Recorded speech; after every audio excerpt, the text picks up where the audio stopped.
Bonjour tout le monde, restons dans l'esprit des préparatifs de Noël avec cette petite carte réalisée avec les tampons de chez In Love Art Shop que je vous ai présentée dans ma précédente vidéo. N'hésitez pas à aller la visionner, je vous la mettrai à la toute fin de celle-ci.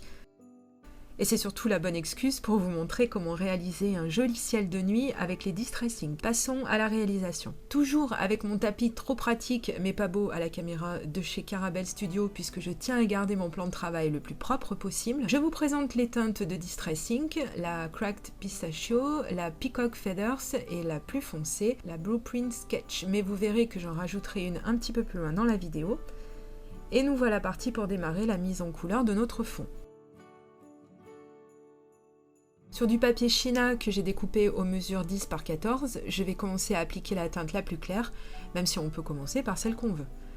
Voici donc la technique que j'utilise à chaque fois. Je prends un applicateur rond sur lequel je fixe la mousse correspondant à la couleur choisie et je commence à appliquer la couleur tout doucement en tapotant mon applicateur à l'extérieur du papier pour éviter le plus possible d'avoir des vilaines traces rondes sur mon papier. C'est là tout l'intérêt d'y aller mollo au début, en progressant doucement et en n'appuyant pas trop sur son applicateur.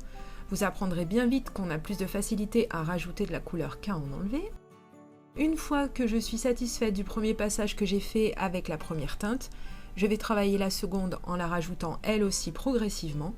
Je vous conseille de vous entraîner souvent et beaucoup afin de bien appréhender la pose des encres.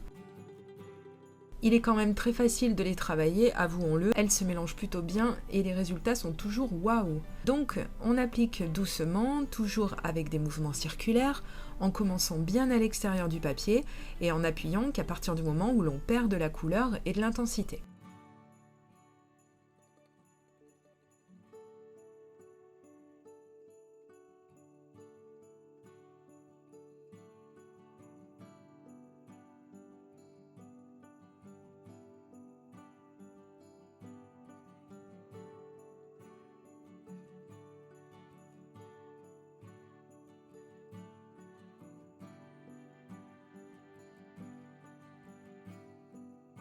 Puis vient le moment d'appliquer la teinte la plus foncée, et c'est à ce moment précis, puisque l'encre sera plus foncée que les autres, que je vous conseille de redoubler d'attention au moment de commencer à l'appliquer.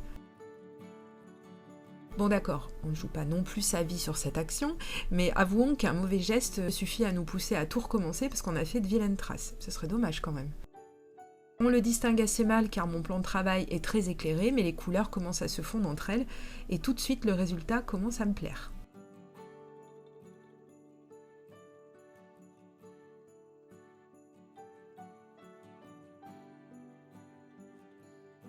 Maintenant que j'ai appliqué ma première couche de distress, j'ai envie que mon rendu soit plus vibrant, donc je réitère l'opération exactement comme je viens de la faire. Je reprends la teinte Cracked Pistachio, donc la plus claire, et je vais repasser sur ma première couche pour intensifier le résultat. C'est très facultatif, tout dépend comme d'habitude du rendu que vous souhaitez obtenir.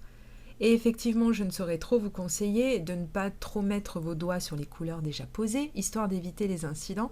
Enfin, le cordonnier est toujours le plus mal chaussé, j'oublie systématiquement ce détail, donc loin de moi l'idée de vous juger si vous ne le faites pas.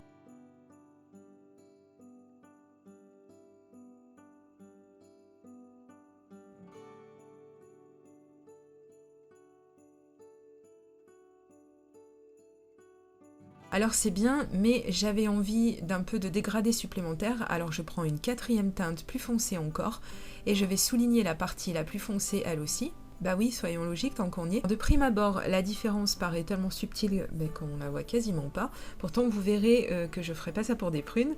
Cela aura bien intensifié mon ciel, et ça tombe bien puisque c'est l'effet que je recherchais.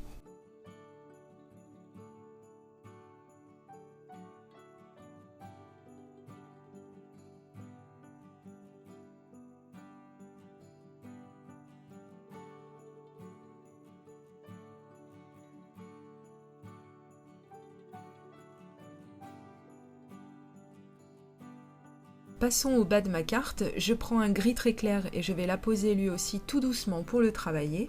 J'ai choisi cette teinte pour symboliser un paysage enneigé de nuit. Oui, c'est culotté, mais en appliquant cette couleur et en laissant un léger espace entre cette teinte et celle du haut, ça prendra tout son sens. Patientez un petit peu, vous allez bientôt comprendre ce que je veux dire. Donc exactement comme pour les autres, j'applique tout doucement cette couleur, même si je sais qu'elle n'est pas très prononcée à la base.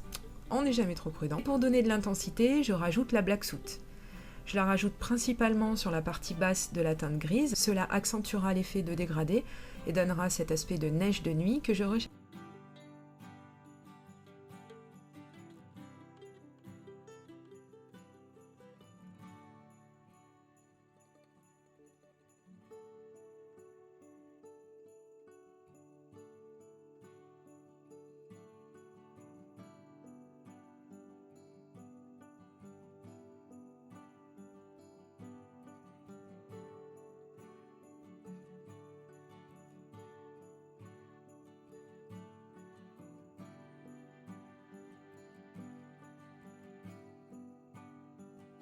Voilà, j'ai bien ma partie lumineuse au milieu, le ciel en haut et la neige de nuit en bas, c'est parfait.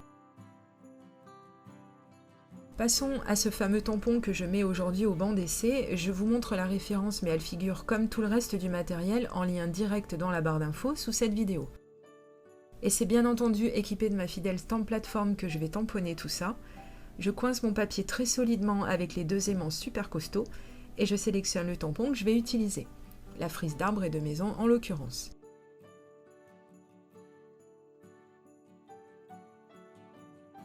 Je le positionne en prenant garde de laisser la partie lumineuse bien au-dessus et je vais le tamponner à la Versafine pour lui donner le plus de chances d'être tamponné nickel du premier coup.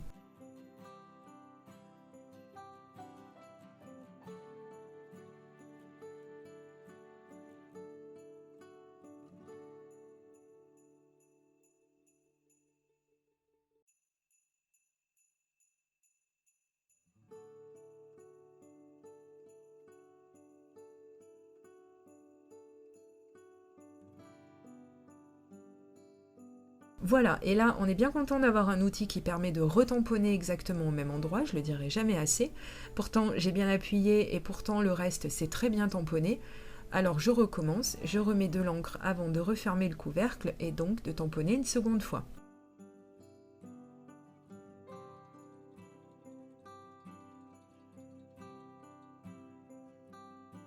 Alors c'est déjà nettement mieux, mais enfin je me demande si ça viendrait pas du tampon. Pourtant je l'ai inspecté de près, j'ai rien remarqué, aucune anomalie, bref.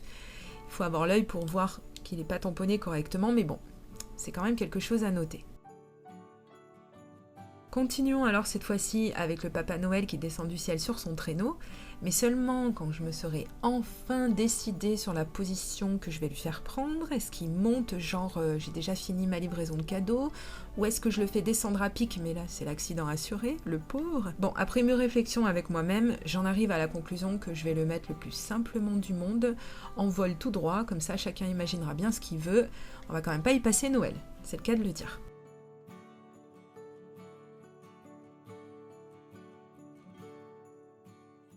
Allons, en avant Guingamp, finissons cette carte et tamponnons. Alors j'ancre et j'appuie délicatement comme un bourrin sur le couvercle de la stamp plateforme, parce que je me doute que si le premier tampon m'a fait des misères, et ben pourquoi pas celui-ci? Eh ben non, perdu, le résultat est très potable dès le premier tamponnage.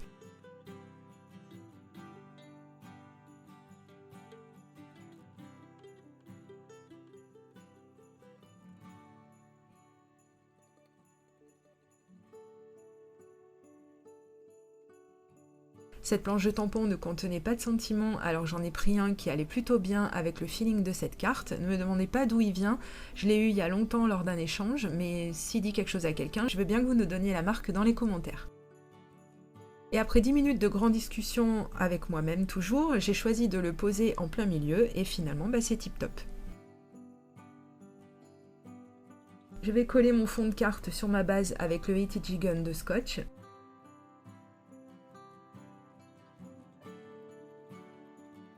Et pour donner un peu plus d'intérêt à ma carte, bien entendu, je vais rajouter des étoiles pour le ciel dans un premier temps. Je sors mon stylo blanc Signo, le fin, pour commencer avec des étoiles très lointaines, donc très petites et plus subtiles.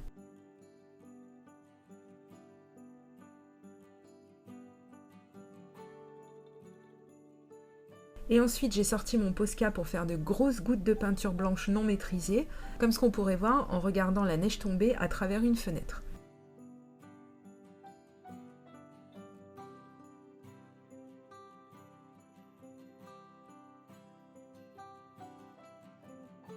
Je mets donc des gouttes de peinture et j'attends pas que ça sèche pour les tapoter avec un mouchoir. Cela aura pour effet d'enlever un peu de la couleur, oui, mais surtout l'eau contenue dans cette couleur retirera de la couleur au fond Distress et donnera ce super rendu.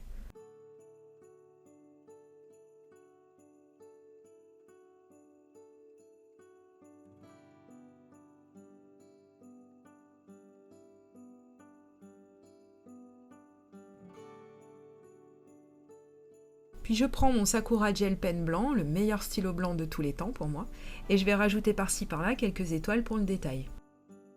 Cette étape-ci est elle aussi facultative, mais elle donne un rendu plus travaillé, je trouve, et c'est très apaisant à faire.